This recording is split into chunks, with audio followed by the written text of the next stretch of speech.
Hello, everyone. Welcome to our podcast. My name is Robert Fanzo. This is episode 33 of We Are One, You Are Two, a video game and PlayStation podcast where we also interview indie developers, voice actors. We talk PlayStation and pretty much do whatever we want.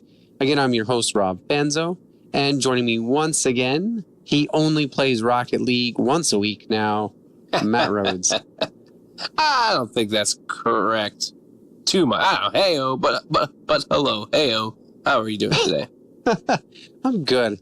Man, we haven't talked in a while, actually, because I've been away. Yeah. We did some recording, and we did record one. Did we record one last week? We did. We recorded one when you got back. I couldn't remember. It feels messy. They won't hear that for a while, won't they? Right? No, that's up. That went up yesterday. Oh, that's the one that went up yesterday. Okay. Yeah, that's the one that went up yesterday, and so it just feels like forever ago. Oh, it does feel like forever ago. So we always like to start off, and I'll mention this two things first. If you like what you hear, go rate us first and foremost. Find us on your favorite podcast app. I heard a really cool one earlier today off of Twitter that Jonah Peck mentioned called Pocket Cast. We are on there. I double checked. You can find us on iTunes, Google Play, Spotify, Podbean, which is where we host our podcast, and YouTube. And we also have our website, weare1ur2games.com, so you can head over there. Don't forget, we post this every week by Sunday or Monday. This week it was Monday because I got a little busy. Matt, we've got a great show lined up for listeners this week. We're going to talk about how gameplay reveal trailers are king. We're also going to talk about a little bit of news. We're going to do our little Metacritic blurb game, and we'll talk about the PlayStation blog, too. So stick around for all of that. For now, though, I always like to talk a little bit about what we've been playing, and I'm especially excited because I've been playing quite a few games this week. So I'd like to talk about it. Quite a few. Fancy. Yeah, I've stepped it up since I've been off from vacation. That's a good thing, because you've been gone on vacation for a while. So I have, like 2 weeks. So. Well, as far as what I've been playing, Fortnite, and Rocket League, and Fortnite, and Rocket League, and a little bit more Fortnite. Yeah. That's a long list. Yeah. Let me make sure I wrote that all down correctly. Fortnite, Rocket League, Rocket League. Did I get that? No, yeah, also Fortnite and Rocket League. Okay, I missed those two. Yeah. So, So you've become a generic gamer is what you're telling me. Yes and no. I don't know. I mean, I've really enjoyed it so far. I've been trying to play So Fortnite came out with a beta for Android, right? So, and it's exclusive through Samsung, I believe, right now. Because they're doing like a promotion with like the Note 9, and I don't know. I'm going to get the Note 9, and subsequently, because I'm going to get the Note 9, I'm going to get 150 V-Bucks as like a bonus thing, bonus reward. That's one of the things that Samsung's doing cross promotion wise with Fortnite. And they're also doing a Samsung specific skin. Now, I guess technically, like you could, like if you and I were to ever meet again in real life, which I'm sure will happen someday. We will. Yeah, we will. I'll come to Chicago, I promise. Like you could log into Fortnite on my phone, I think, and still get that skin. As long as you logged in on my phone. So I'm sure there will be scammers out there trying to like, oh yeah, I'll let you, I'll let you log in on my phone and, trying to get people's information and that kind of stuff. Oh, I'm sure. Because nothing bad ever went from lending someone else your phone. Exactly. Or logging in to Fortnite on, another person's device. But anyways, so I've been playing a lot of that. I've been trying to do stuff on my phone with that because I will be in New York for a week or so. And I'm trying to get the daily challenges every day and trying to do all that stuff. So I was trying to like do that last night to kind of test myself. And I still can't kill anybody. I'm having a lot of trouble with like trying to like eliminate people. But last night it was the daily challenge was for me was placed in the top 25 in solo. And I came in second place just by hiding the whole time. That's all I did was hide. I was a bush for 95% of the match. And I came in second place. Oh, nice. Yeah, it's pretty great. Camping does work, folks. Camping does work. Excellent. Good stuff. Yeah, what about you, Rob? What have you been playing? Well, I've been playing a little bit more Bloodstained Curse of the Moon on my Vita. Ooh. I'm almost done with that. I think I got 2 stages left, if I remember correctly, for the first playthrough. They recommend you play through like 5 or 6 times if you want to get all the trophies. So what you're saying is you're going to play it through 5 or 6 times because you want all the trophies? No, I probably won't because I don't think it has a platinum. Oh, how dare they not put a platinum in there? I have to double check. The other thing I've been playing is a lot of Forgotten Anne, which is an awesome little, I shouldn't say little, it's an awesome indie game. It's like playing an animated cartoon video game. And it's so good. It's about a world where all the stuff that you lose or forget, where it goes. Oh, that's cool. Yeah, and then what happens is some of the Forgotlings, as they call them, decide they're going to have a rebellion. And so you play as the character trying to like squash the rebellion. And so it's mostly a platformer and puzzle solver and dialogue type game. It's really neat, though. Rachel Masser is the main voice of Anne. She also did Warframe and a couple other games. Cool. I did invite her on the podcast. She did say yes. I sent her an email, so hopefully by the time this podcast goes live, we'll have her and a date for that. Yeah, fingers crossed. So she's done lots of good stuff. I have another voice actress that is up and coming, also, Amy Smith, who's going to join us in a week or so. And so I've been playing that a lot. And I also started We Happy Few. Oh my gosh, I completely forgot about that. So I'm assuming you purchased it. I did. Okay. I did. And it did not get good reviews, but my copy was already on the way. So I was kind of like, whatever, I'll just judge it for myself. I've only played about an hour of it. It's very, very Bioshocky. Okay. And what I love is there's actually a trophy called, I don't remember the name of the trophy is at the moment, but it's for killing a guy named Andrew Ryan in the game. Yes. Yeah, if anything, I'm just excited to earn that trophy. But it looks really cool. If they're smart, the trophy should be called Would You Kindly? I know, and I don't remember. I'll have to look it up on PSN profiles. I was going to talk about it this week. I'll have to look at it, and I'll just tell you guys at some point during this cast. But I've been playing some of that, and I've really actually enjoyed it so far. The combat is a little clunky, which is one of the complaints. And so it is a little janky, but I can deal with that for just the world building and the stuff like that. And so I'm excited about that. It's called Shocking Biology. Is that trophy? Yeah, okay. So that's still good. I'll take it, right? That's clever. And so I'm super excited about just going through that because it just looks like a lot of fun. But that's basically what I've been playing. Those are the 2 big ones. That's a lot for you. I know. Well, I also played Gang Beasts too with my sister-in-law and brother-in-law, and we've been doing kind of like threes with that. And I also played with my sister-in-law's boyfriend too. Cool. And we've had a blast doing that. So, what is Gang Beast for those laymen out there? It is a 4-player, up to 4-player, and up to 8 people online. Beat 'em up where you control, the guys you see at the car parking lot, how the little balloon guys that go everywhere in every direction. Yes. That blow the air through them. Yeah. It's almost like trying to control one of them and fight people so you can throw them off a ledge. Oh my gosh. It's a blast to play. That's nuts. Yeah, it came out last year, I believe, and I only played it a little bit, but then kind of rediscovered it with them, and they've just, every time they get the chance, they come over and they're like, we need to play Gang Beast. So it's kind of become like our party game. So that's pretty much it for me. Goodness, that was a lot of what we've been playing. Yeah, it's a lot. I know. Well, I told you I've been playing a lot. So why don't we go ahead and move on then to our news.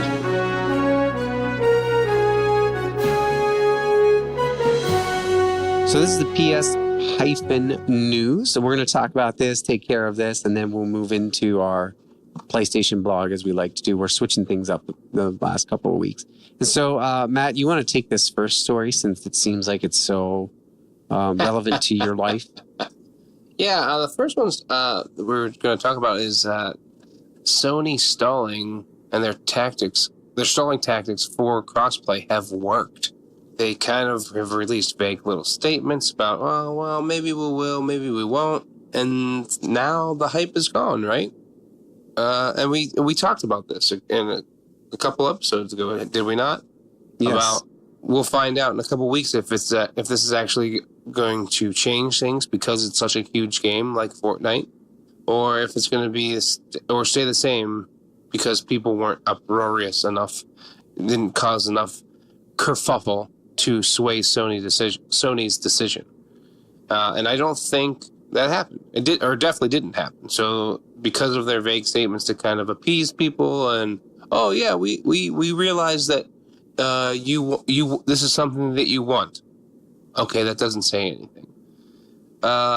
We are understanding of the community and what they want and what they want with crossplay. Okay, well that doesn't really say that you're going to do anything about it, and they didn't. Right. So kudos to them for playing the game, I guess. Yeah, I don't know. I mean, we'll see what happens. We'll continue to talk about it, obviously monitor it, talk about it, because I mean, you know, that's a huge thing, and a lot of people are just saying that this is just basically them stopping the progress of the future, right? Right. This is them just delaying that, and if they were just all in with it like everybody else, you know, technology could progress in such a way that, you know, they could do stuff together, and you know everyone can play together, and because it should be that way. Yeah. But we'll see. I mean, so we'll see what happens. We'll see if, you know, people make enough of a stink, or if there's another game that comes out, or if there's another kind of resurgence of like WTFs with Sony. And I mean, it's certainly not going to hurt them sales wise. I'm sure people are every kind of outlet that I've looked at seems sold out of that Spider-Man PlayStation 4. Well, it's Spider-Man. It better be sold out. Yeah, I know. That's what I mean. But like, even if, you know, so right. Even if it's people buying the PS4 Pro that already have PS4 because they want the Spider-Man edition one, I mean, they're still making their money off them, right? Yeah. So yeah, I don't know. I mean, I don't think people caused enough of a stink, and because of that, Sony kind of won again. Yeah. With it. Yeah, and I agree, and it's a shame because I saw even that Ninja had spoken out about that, right? The popular Fortnite player. Yeah, exactly. And that actually lends a little bit to, I think, the next news story that ties in very nicely with that, right? Yeah. And that's where Pete Hines, good old Bethesda VP, told Game Informer that he, quote, called it essentially non-negotiable in terms of their next game, The Elder Scrolls Legends, right? Knowing that it would only release on platforms where crossplay was available. The fact that they want to be able to carry that progress and all that stuff within your game within one ecosystem from one platform to the next, because that's basically what the game is all about, being able to move across platforms and still enjoy your progress. It sounds like maybe Bethesda will be the one that kind of takes the first publisher stance against Sony. And I'll be curious, because that would be a hard loss for them, because you know how popular Bethesda games are with Fallout and Elder Scrolls. They're huge. They're huge. So that would be a real blow if Sony... And so we'll see who backs down. You know, if this starts becoming a dev thing over a fan thing, maybe Sony will bend its will. Yeah, that's the thing that I think will push it in the right direction. Because everyone's going to be behind Bethesda now, right? Everyone's going to be supportive of Bethesda and be like, oh yeah, I wouldn't do that either.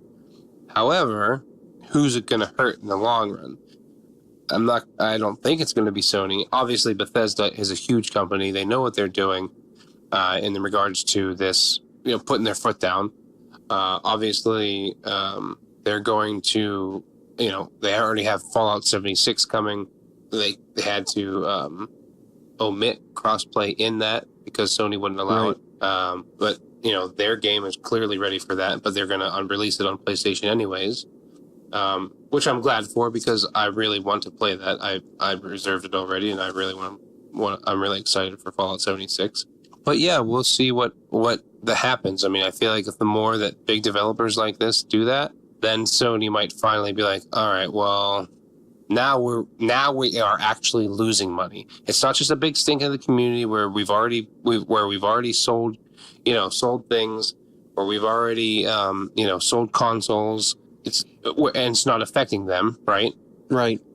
this will actually affect their sales. Obviously, it'll affect the developers' sales too. However, if people can buy it on Xbox and Switch, that's where they're going to go. Yeah, that's where they're going to go, and that's where Sony's going to lose out on money. And I feel like that's obviously what's driving the decision for Sony. It's a huge business decision of like, no, this is my little playground, and I'm going to keep the people that I want in this playground.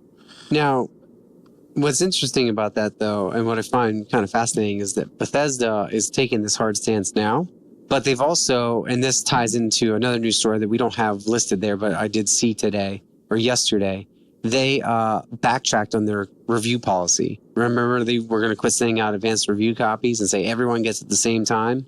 Pete Hines also talked about that, and he said, we're constantly thinking about that kind of stuff. I'm paraphrasing.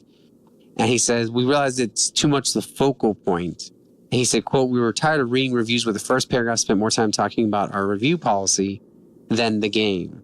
So we decided we're not going to keep drawing attention to it. We'll send out copies and maybe people will start talking about the game instead of about policies. Yeah. Yes, Bethesda is taking this hard stance right now with Sony. But if Sony decides, oh, that's fine, we'll play ball, and it hurts their sales, are they suddenly going to go, well, you know what? It's fine. We'll release it anyway, and if Sony changes their mind, they do. So, I don't know. Yeah. Just wanted to throw that out there. Yeah. Yeah, I mean, we'll see. We'll see. This next one is pretty cool. I sent you this, and I so badly want one of these, I doubt I'll get one, is that to announce over 500 million consoles sold, right? Sony is releasing a translucent PS4 Pro model. They've sold over 525, to be fair. So they're 25 million over the 500 mil already. Yeah. But that's for total lifetime PlayStation from 1 through 4. They've sold for 500 million. Insane, dude. It's nuts. It is. It's nuts. And so, I mean, it's just, kudos to them. Shuhei Yoshida tweeted out a picture of it and on his desk. And he's like, well, one left, and then they're only making, 49,000, if I remember correctly? Yeah. Or for 50,000, I mean, 50,000 total. And so he said 4,499 left, right? One here. So he's got one of them. Yeah. But, it looks amazing. So go check that out if you haven't. Is there a release date for that? Do you recall? That's a good question. I know they announced it. They sent out this really pretty trailer. I drooled over it. I watched it. I retweeted it. And then I never actually looked to see. Available August 24th. So 10 days from now, you can get yourself one of those. What? Same day as the Note 9 comes out. Looks like I'm going to be spending a lot of money soon. I know, I wish, right? So that's that news story. Great mention. The next one are kind of tied together, right? Because Spider-Man has done this. Red Dead Redemption 2 has done this. Doom Eternal did this. They all released gameplay trailers this week or in the past few days. Yeah. And they all look insane. Absolutely insane. Like, I cannot wait for all three of them. Ugh, it looks crazy, dude. Yeah. it is insane looking. And I cannot wait. And we're going to talk about those here shortly. I just wanted to mention two other news stories that we don't have on there. And we can kind of move into, we'll move into that after we do the blog, but we'll talk about those gameplay trailers a little bit more. We'll save that for now, but they did come out. So go check those out. I did want to mention two other stories that made me laugh. One ties in with Spider-Man, and that is that the Shadow of Tomb Raider developers are not worried about Spider-Man. And they were quoted as saying, only one game has Lara Croft. And I was thinking to myself, okay. All right. Whatever you say. You are delusional. He says, I'm not worried about Spider-Man, he stressed. Quote, I have friends working on it, so I'm very happy for them. And I think we're saying it's a great year. And for me, Spider-Man and Shadow of the Tomb Raider can coexist. It's a different experience. One's way more about movement, the city, and things. And this one is way more about exploring and finding things that make life special. And so both of them have things in them, which is good to know. But look, who are you kidding? Dude, come on. Daniel Bisson, who are you kidding? I appreciate your thoughts, but let's face it. This is the second time Tomb Raider has done this to itself. Yeah, seriously. Right? and it's probably kicking itself in the nuts right now. Like, they released the last one with a major game coming out. You know, why would you do it with Shadow of the Tomb Raider if you did it with Rise of the Tomb Raider? Like, what is wrong with you? Yeah, I don't get it. Yeah. Oh, well. I was trying to remember what Rise of the Tomb Raider released the same week as. Do you remember? Fallout 4. Yeah. Yep. That's what it was. It was going to release the same day as Fallout 4. Bum, bum, ba, bum. And so, I don't know, whatever. And then the other news story I wanted to mention, again, goes back to Bethesda. They currently have Dishonored on ice because they're considering their multiplayer aspects in future games, which is really funny because they were all about save player one, right? And we really want player one to be the most important part of our games. And Dishonored was only a player one game, you know, one player game. Yeah. So the fact that, I guess probably because Dishonored 2 didn't sell as well, they're probably thinking, maybe we should hold off for a while, see if we can incorporate somehow into a multiplayer thing. Yeah. I don't know. So, wow. All right. That's really all I got for the news. Oh, I did see Overcooked. We'll have a new Overcooked 2. We'll have a new Game Plus mode. I'm going to throw that in there. So not only can you enjoy Overcooked, you can now do it in New Game Plus with extra difficulty. I cannot wait. All right, let's go ahead and move on away from this and into See You Soon. Where did you, real quick, sorry. Sure.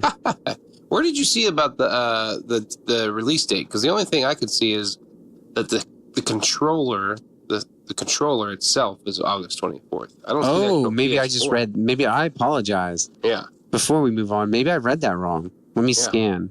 It says it's a new translucent dark blue version of the console. Will be limited to 50,000 units worldwide. It will be available on August 24th. It's that GameSpot article. No. Okay. Oh, so I am right. Well, problem solved. Oh, yeah, it'll be on okay. But also, which I'm excited about, and I'll pay the extra $5 for it or whatever, is that there will be available a standalone. The DualShock 4 will be available by itself. That's what I always hate about these exclusive Special PlayStations. editions, yeah. Like, I would love to buy the Spider-Man DualShock 4, but I'm not going to buy a PS4 Pro to do it. Nope. I know. If I had my choice between the PS4 Pro, Spider-Man, and the limited edition, I'd probably have to go limited edition just because it's limited edition. Right. That's going to be worth so much more in the long run. Yeah. I mean, there's only 50,000 made. Yep. And it's, even in the article, it says that, some will have extra, quote unquote, extra special serial numbers like 09995, which is the launch date of the original PlayStation, 01115, launch date of PS4. Yeah. Yeah. I just want it so badly. I know, right? All right. That's about it for that. So let's go ahead and move on to See You Soon. What do you say? See you soon.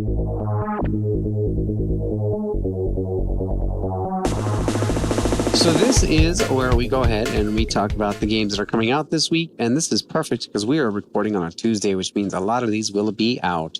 And I had a student talking my ear off about the one that's listed at the very top. So I'll take this one today, yeah. In a good way, he was talking about it, right? Because it's like an insanely difficult hardcore game. And so this week out on PS4 and digital, Death's Gambit. Death's Gambit is a hardcore 2D action platformer with rich RPG elements.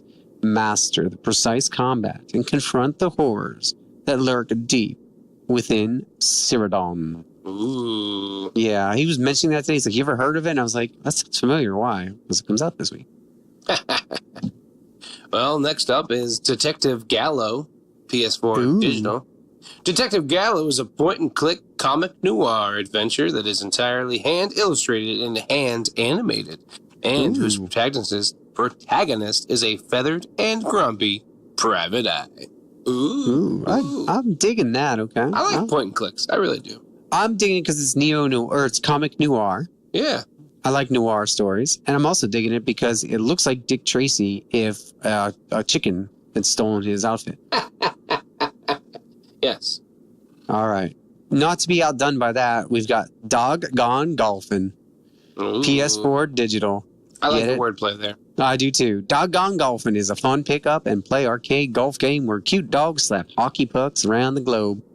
Play your angles just right and you could become the legendary canine puck master. Why are they slapping hockey pucks, though? I don't know. If it's golfing. I know. What is wrong with them? I'm going to click the link here and see if there's any pictures. For shame. Why are you doing this to us? Yeah, that's weird. Yeah, that's all right. I don't question it.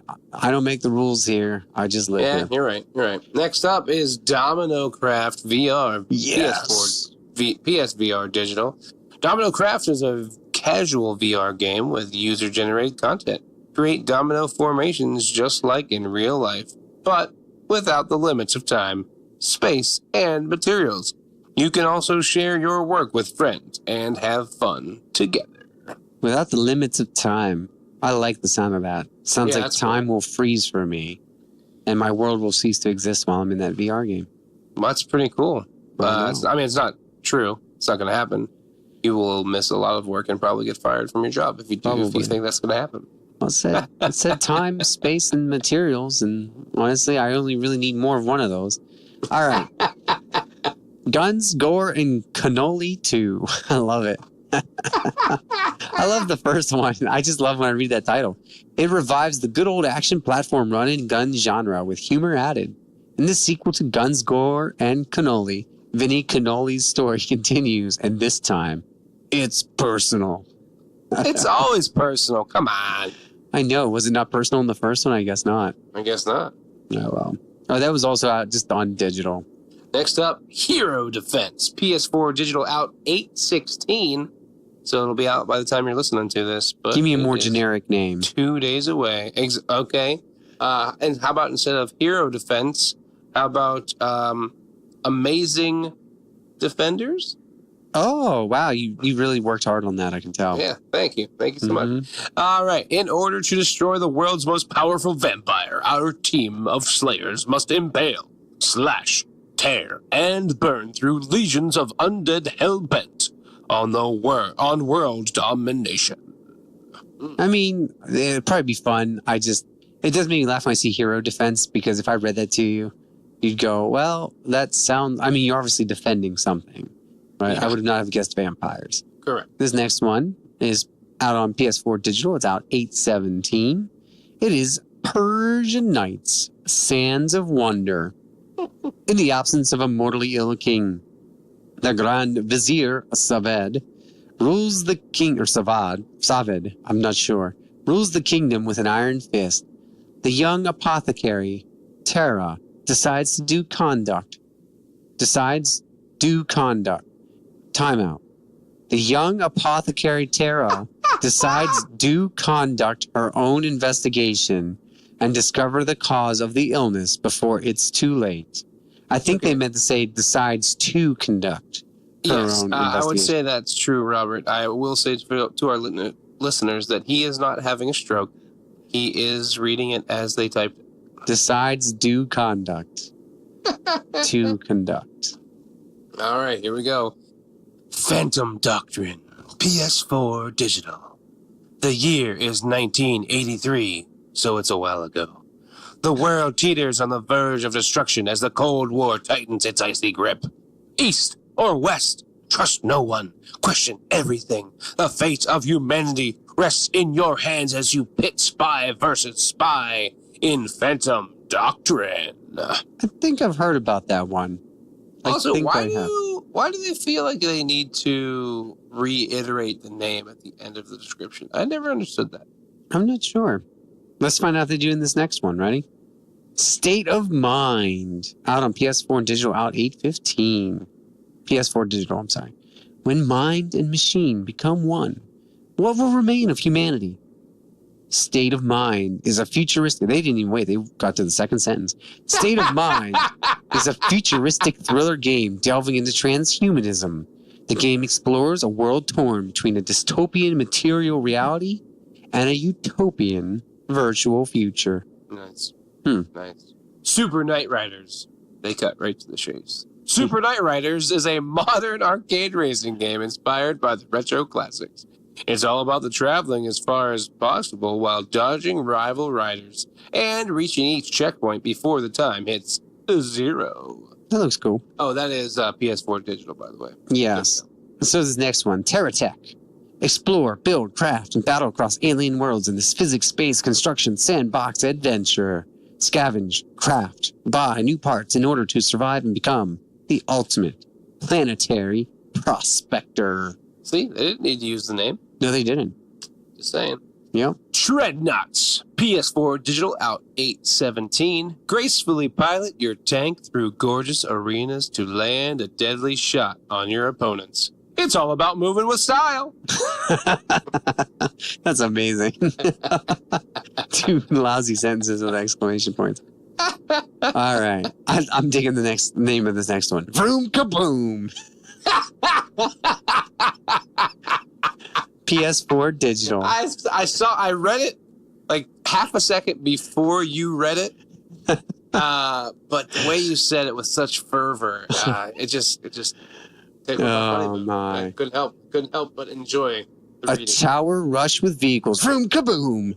Combines elements from collectible card games, tower defense, and multiplayer online battles. Engage in 1v1, 2v2, or 3v3 battles, and even take to the roads in our full-featured VR mode. Okay, so that's cool.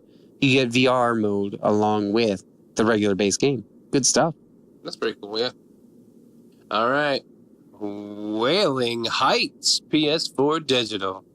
A body-hopping musical adventure game set in with a horrific hamlet of modern monsters. After being invited to a gig in a town no one's ever heard of, Francis Finkelstein is trapped in a holding cell, charged with the crime of being alive. I saw something about this today, and it looks kind of goofy fun. Oh, yeah? Yeah. I like the animation on it. It's kind of crazy. Yeah, that's what I mean. It looks kind of goofy fun. Like, I might check that one out. Super excited about this one because I've watched her grow up, and so I'm ready to see what happens. The Walking Dead, the final season.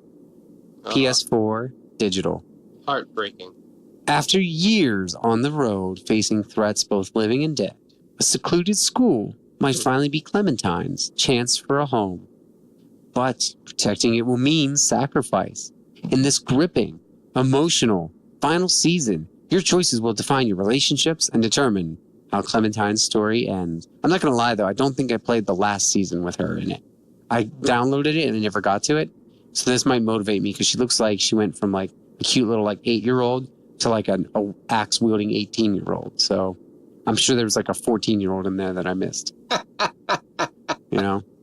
Because somebody had one of those things on like Instagram where it showed like half her face over every season, like smashed together, like blended together. And you could see like the progression, how well they had like aged her Cool. gradually over the games. Yeah. All right, this is going to wrap it up for See Ya Soon. See you soon.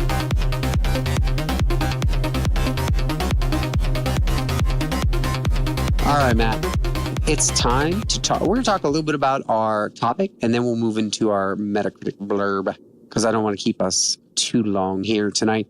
So our topic tonight, our TOC, our topic of conversation, our talk, as we like to call it. TikTok. You know, I'm going to steal a line from someone else that likes to say that gameplay is king. I'm going to say that gameplay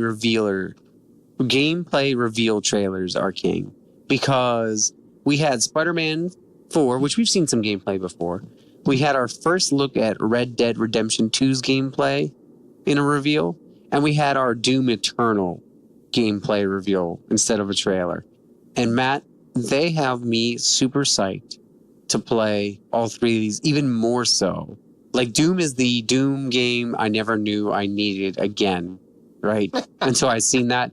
Red Dead I knew was going to be good, but once they started showing off the gameplay, goodness. And so I thought we could just take a moment to kind of touch on the fact that, what is it? I mean, is it just because games look so pretty now? I don't ever remember feeling as hyped about gameplay reveal trailers as I have the past couple of years. And I don't know when that changed, but, you know, what is it about gameplay trailer reveal that's so much better than just a trailer reveal? I don't know. I think that it's an actual glimpse of the game. It's not this computer generated model, right? It's it's just exactly what you're going to get out of it, or what you're Most of the time. Yeah, most of the time, right? It's Watch Dogs. Yeah. Division. Yeah. Ubisoft. Sure. Ubisoft in general. Yeah, it's just one of those things where you kind of get such a better hands-on look. And of course, I know you're obviously not controlling them through these trailers, and the gameplay trailers are still set up in a cinematic way to kind of reveal things for you, but it really does give you a glimpse of what's going on and how things will actually look. And it's, I don't know, I think part of it these days is they reveal so much more. I think that's what it is. I mean, I think that, yeah, I just feel like they reveal so much more about the game than they used to. They do. And I think they reveal a ton more about the game than they used to. And I think too that we have gotten to a point where there have been so many times that we see a trailer for a game, a cinematic one, and we're disappointed with the final product, or we look at it and we go, oh, well, that's not quite what I expected. I think that, they almost have to do that now. And I think about the fact that it has to be, I think it just has to be a thing you do now. But I think it is a part of the fact that we've talked about this before, right? We grew up as the generation with games. And so for us to grow up with those, we went from, I've read about this in a magazine. There were a couple of screenshots to, I just saw this game on the shelf and I picked it up, to where we can get these, we'll get we got the Game Informer or the magazine reveals. And then with the internet and the advancement and that stuff, it was no longer about finding a press conference or reading about a press conference or going to one. It's all about revealing that. And we moved away from, I think we've slowly started to move away from trailers because no one cares anymore about those. The graphics are on par most of the time, I think, at this point, with gameplay trailers versus cinematic trailers. In fact, a lot of games, look at God of War, right? It was on one still shot. Yeah. And so you didn't need to worry about gameplay looking different than cinematics. And so I think we're actually shifting to the point where we are getting rid of, and that's why gameplay trailers are so much more exciting now and why they matter so much more now. We're getting to the point where cinematic doesn't mean anything, because it's not like it's not like Final Fantasy VII. Remember when the CGI cutscenes were shown for like Final Fantasy VII? You're like, that looks gorgeous, and then you get to the game and Cloud and the other characters look nothing like that, right? They're the little blocky characters. Yeah, exactly. We're no longer, I think, in that state anymore. We're in a state now where everything is in-game footage, right? Especially with the Pro and Xbox One. And so I think that's why gameplay has always been king in terms of how you play the game. That's what you spend most of your time with. But I think gameplay reveal trailers are becoming king now, because correct me if I'm wrong, I don't think we saw a Doom Eternal. We saw them tease Doom at E3, but we did not see any sort of cinematic trailer, correct? I'm pretty sure. I don't think we did. They announced that Doom was coming, right? They kind of did that teaser of like a minute where they flew through hell or whatever, and you knew what was going on. Yeah. But we didn't even see a trailer. And so when we saw our first, we didn't even know what it was called until this past week when they revealed Doom Eternal. And so not only do they wait till QuakeCon, which is a perfect time to do it, but they don't even go give us a cinematic trailer. They jump straight into, this is the gameplay. Where Red Dead and Spider-Man, we kind of got at least cinematics first into that. And both those games, don't get me wrong, Red Dead and Spider-Man both got me with the cinematics. But there was just something about getting that gameplay reveal trailer that I was mind blown this past week. And we saw more of that with Spider-Man at E3 too. We actually got to see some of that, so it's not a big deal. But that creates a hype level, and I think it's almost dangerous now if your game doesn't do that. Yeah. Because I think of Vampire, a game I was super excited about, but then I kept thinking, this is so weird. I haven't seen any gameplay, and it releases in like 2 weeks. Yeah, exactly. And then I never touched it because the reviews kind of it was mediocre. Yeah. it was disappointing to see that. And I also didn't have time, but I'll still go back and play it, but I'll wait for the price drop. And same thing with We Happy Few. I was super excited about it, but I don't remember seeing a whole lot of gameplay reveal leading up to it. And so, yeah, me either. Yeah, I saw a lot of trailers and a lot of teasers, but I didn't see a whole ton of gameplay. And so I almost wonder if that's now a sign of a bad game or a mediocre game. I shouldn't say bad. It might be, honestly, because I'm thinking about even the launch trailer here for We Happy Few, and if I remember correctly, even the launch trailer was just not a whole lot of action. It was, these kind of like cute little like flyby things and some dialogue and stuff like that. Yeah, there wasn't a whole lot of gameplay in the whole thing. It was a lot more, very little, right? Intermixed. Yeah. And so I almost wonder, I don't know, but do you need that? Do you also need it? The gameplay trailer? Yeah. Do you need that? Not necessarily, but I think it does create a certain kind of hype, right? Right. I feel like it does give a different, like I said before, it does give a different glimpse into the game and more of a accurate glimpse of what you're actually going to be playing. And the HUD style and what you're going to see on screen and all that stuff like that. So I feel like it creates a different hype for the game. And because of that, maybe it is necessary. Do you think it's necessary for a game like Red Dead or for Doom? If they showed no gameplay at all and they were just like, trust us, do you think it would still sell? Doom is such a long-standing title that it would not surprise me if people just bought it based on it being called Doom. 2016's Doom, I think, helped that too. Yeah, absolutely. When they kind of like revamped it and kind of re-brought it out and was like, okay, this is what Doom's going to be now. People were like, oh, hell yeah. And same with Red Dead. Red Dead is such a huge game that they I don't think they necessarily need it. But again, it creates that different kind of hype. It also has a thing where it also, I don't know, it is kind of worrisome if they don't have one anymore. I feel like it's not that it necessarily shows a sign of a bad game, but if you're not seeing any gameplay and it's getting closer and closer to the supposed release date, you're thinking to yourself, this is going to get delayed, isn't it? Yeah, that's true. Why aren't they showing me what's going on? Is it glitchy? Is it the testing not right with it? Like, what's going on that I'm not seeing actual footage of the game? Yeah, and that's a tough line to walk too, because you also have the other end of that where gameplay can spoil some of the surprise and some of the joy. Yeah. Right? Yeah, of course. I've seen Spider-Man. I saw the E3 gameplay a little bit, and I was like, and I know they released another one this week, and I actually didn't watch it. I know it's just gameplay. I know it's fantastic because that game's going to be fantastic, but I actually almost kind of refuse to watch it because I don't want to spoil anything else for September 7th. I've seen enough. Yeah, I get that. And I'm sure people listening to this will be like, are you crazy? I have not seen enough. I want more. Gimme. And that's fine. That's how you are. That's how certain people are with games.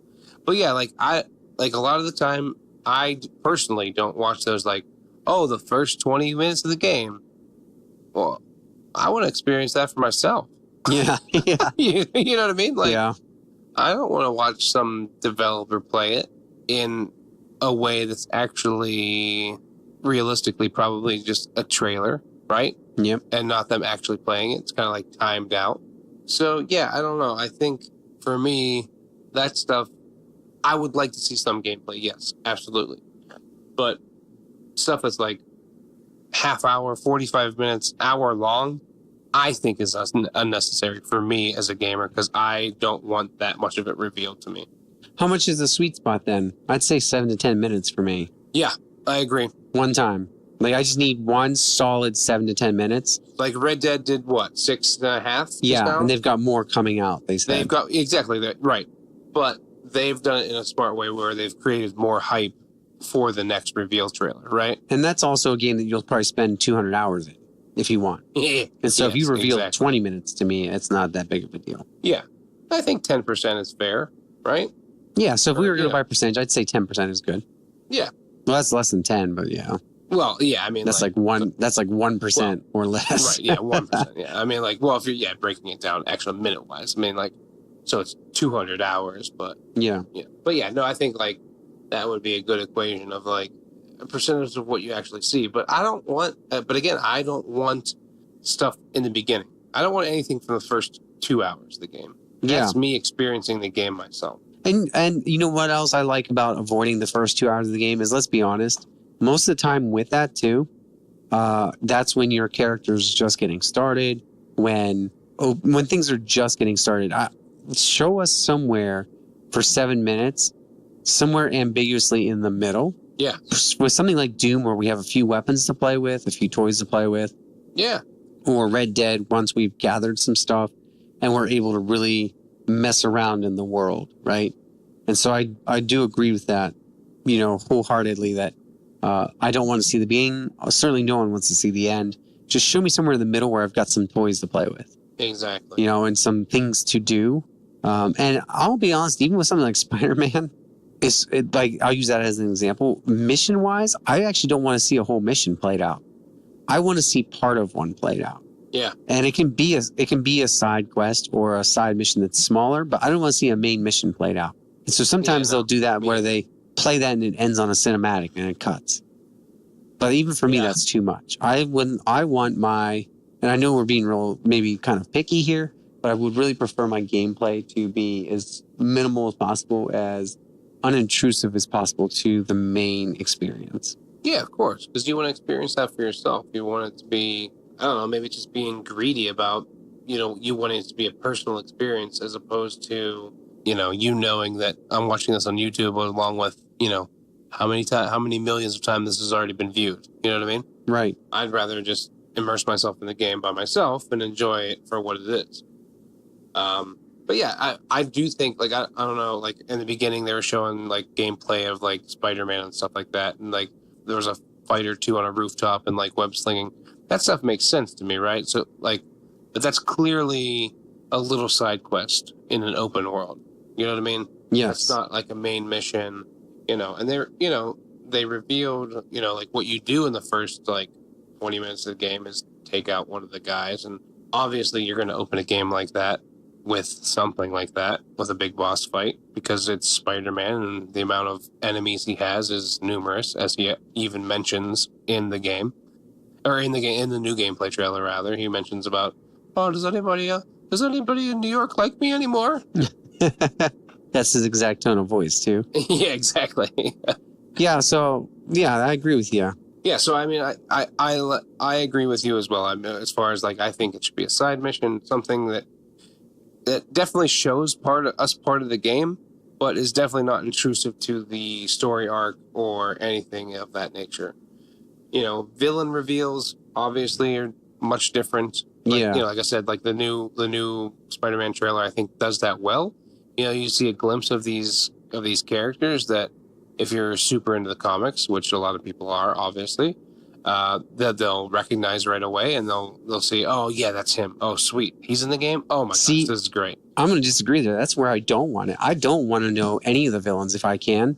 I'd rather show me a bunch of. I mean, Mr. Negative, great. I understand because he's like kind of the main guy, and so that's a selling point. But I don't need to know. I mean, I know that one of the other gameplay trailers or even just reveal trailers showed Kingpin, I believe, getting briefly arrested or something. But I don't need to know much more than that. There's a ton of other ones that have been revealed. And I think of that scene in E3 where they're all standing around him, beating him up at the end. That was a perfect example of, I loved seeing that, and I also hated seeing that. I was so irritated because now I know at least those many people were in there. And I would rather have been surprised, be like, what? Oh, they included Scorpion? I can't believe that. They included Rhino? I can't believe that. That's one thing where villain, it got taken too far for me, but I'll deal with it. It's kind of like Red Dead, right? Show me some of the activities, leave some in there as a pleasant surprise. Yeah, exactly. I mean, there's going to be poker, duh. Yeah. It's the Wild West. And Five Finger Fillet or whatever, I'm sure will make its return. I'm sure it'll return with that. But yeah, I don't need, and that's where I do draw the line is like villains and like enemies. I want to be surprised because if you show me every enemy type that's in a game, I'm going to be disappointed knowing that. And so now if you're an indie game, on the other hand, I think the same rule kind of applies. When I think of like some of the smaller games I'm playing, like Forgotten Anne, I've just read about, and I watched one brief, like 1 minute cinematic trailer. I didn't need gameplay because just that alone, I could tell it was going to be good. But I do think indies have a little bit harder sell with the main public. And so I think if you can get some gameplay out there, the more you can show, actually, probably the better, because a lot of indies too are divided into levels. And so to show people a whole level isn't, I think, a bad thing. To show people a whole boss fight isn't a bad thing. There's just something, and I guess maybe I'm being really, I'm really splicing hairs here, but I want my particular, right? I want my indie games to give me enough to convince me to buy it. And I want my AAA games that I know Spider-Man by Insomniac is going to be fantastic. Just like I know Ghost of Tsushima by Sucker Punch is going to blow my mind, right? I saw what I needed to see. I don't need to see anything else. I'll buy it day one. Take my money. I don't need much more for my AAA games. Like if you're a trusted developer and if it's an IP that you've already successfully launched or relaunched in the case of Doom, I trust that you're not going to screw that second one up. Like I think ID Software and Bethesda know what they're doing with Doom. They've recognized what they need to do in 2018 for Doom. I saw that 7 minutes. I'm good. I didn't even watch the full 7 minutes. I watched 4 and I stopped because for me that was enough. Yeah. I don't know how much I watched of it. The thing that I clicked on YouTube it said it was like 25, but I kept like clicking through it. Yeah. And then when I saw like him putting the helmet on, I like watched a few minutes of that. Yeah, that's the part I picked. I watched. They have a 7 minute one where it starts with him putting the helmet on. Yeah. I watched from there and 4 minutes after that, and then I was like, okay, I get it. Yes, day one, I'm good. Yeah. I didn't need much more. So, but I do understand from a developer standpoint of why they might show more, because what if, like, especially with Spider-Man, what if that one little villain being in that game is like, oh man, now I have to buy this. You know what I mean? Like, what if, like, someone's holding out hope and then some random, some random little villain that no one's heard of since the 70s is like, oh, dude, what? And, like, that's the selling point. So I get it from a marketing standpoint, right? But I also understand what you're saying from, not you wanting to see those yourself, you wanting to have that kind of realization when you're in game. Yeah, I do. I want that aha moment. Like we've talked about so many times, that Fallout 3 walk out of the vault moment. That's what I want. Yeah, exactly. Yeah, it is one of those things where, what was it? In Batman, that was like really cool, like discovering all like the different villains that were like in there. Yeah. And you're just like, oh, they put him in there? Oh, sweet. Even if it's just like a little nod to them, like a little you go into an apartment and like some of their stuff is there. You know what I mean? Like, even if it's something like minimal like that, it's really cool to kind of discover on your own. Yeah, exactly.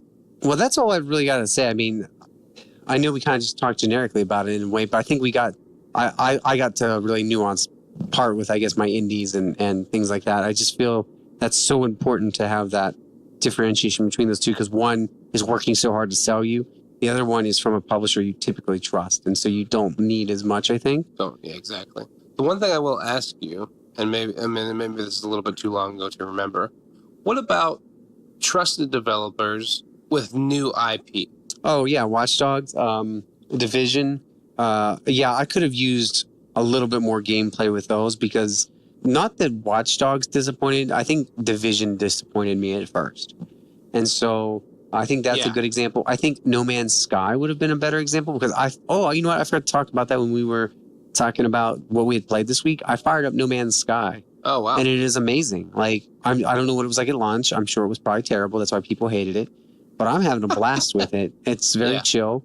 Once you get off the first planet where you're like dying because you have to get parts for your ship and you don't have enough like oxygen and radiation protection. But, beyond that, once I get past that, it's kind of cool. Like, I'm going to enjoy just flying around and gathering resources and discovering plants and stuff. And so, No Man's Sky is another one that could have used that. So, yeah, I think new IPs, you need to show gameplay. New IPs, I don't even care if you don't show me a revealed trailer. I would rather see a gameplay trailer or a mix of the two, right? Yeah. So that I get a sense of what your game actually is. Yeah. From Software did that with their new IP. It was a mix of both. Oh, right. Yeah, because I was thinking about like Horizon Zero Dawn.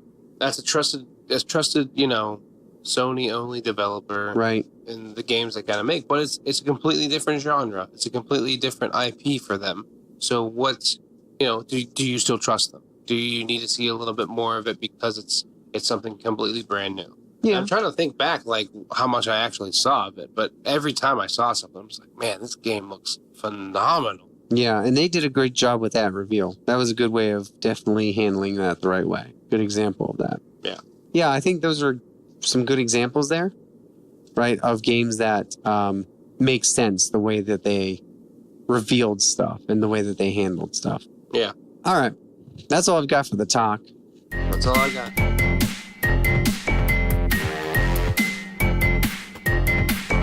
Let's go ahead and wrap this up with our Metacritic blurb game. I've only got 3 for you this week, Matt. Oh, I better be on my A game. I might have 4. Let me see here. 1, 2. Oh, I've got 3. Okay. 1 I accidentally copied twice. And so I've got 3 for you. So we'll do best of 3, see if you can nail all 3 and see what happens. Okay. All right. And these are all ones that actually came out recently, too.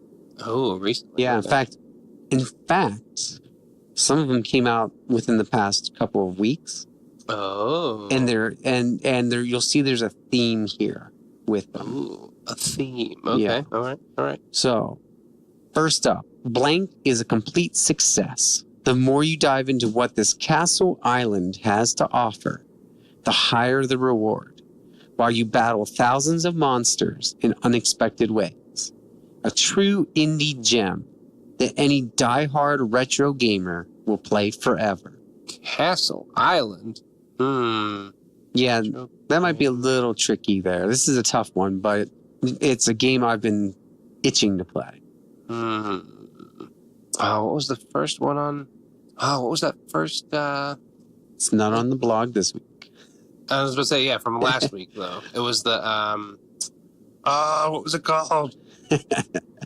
Let's see if I can plug in the URL quickly enough to try and... So while you're doing that, I'll read this one more time. Blank is a complete success.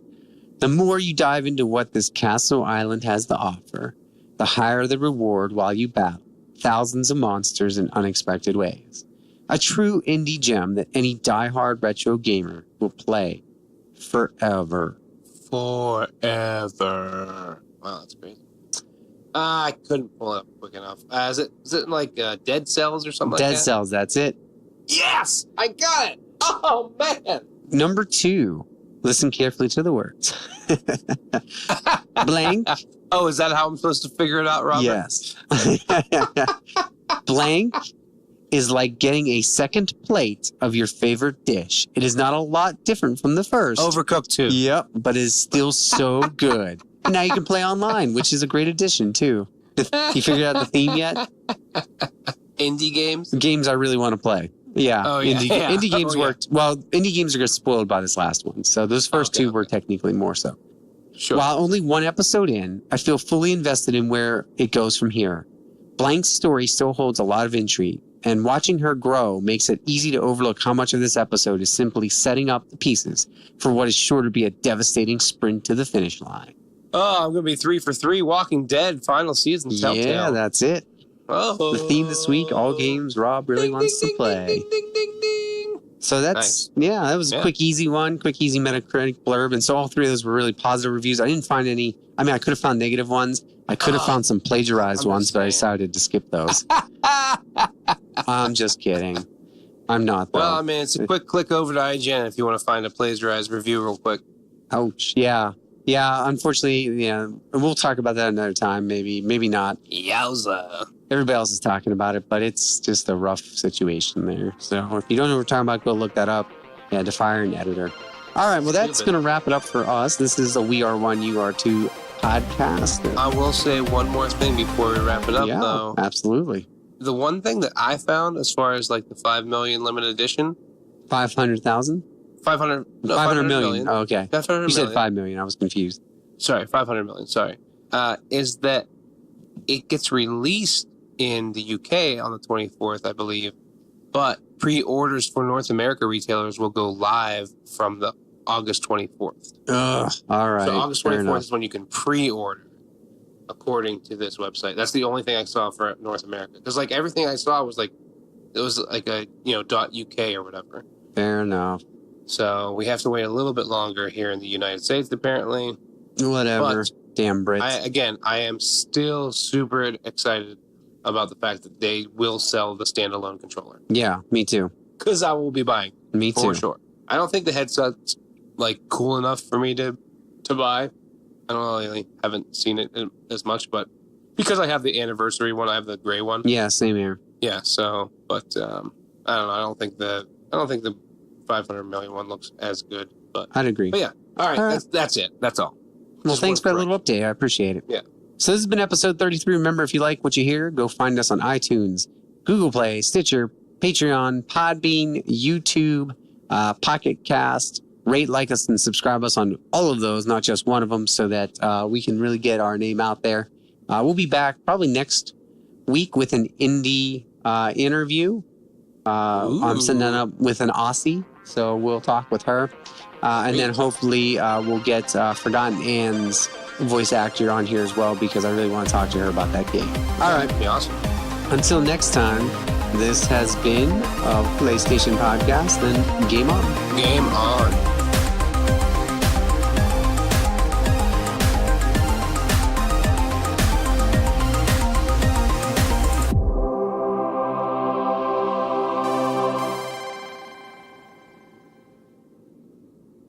This is the sultry outro music. The sultry outro music for this week. It is a wonderful outro music because it's smooth and soft and sultry. Like buttermilk. All righty. Nailed it.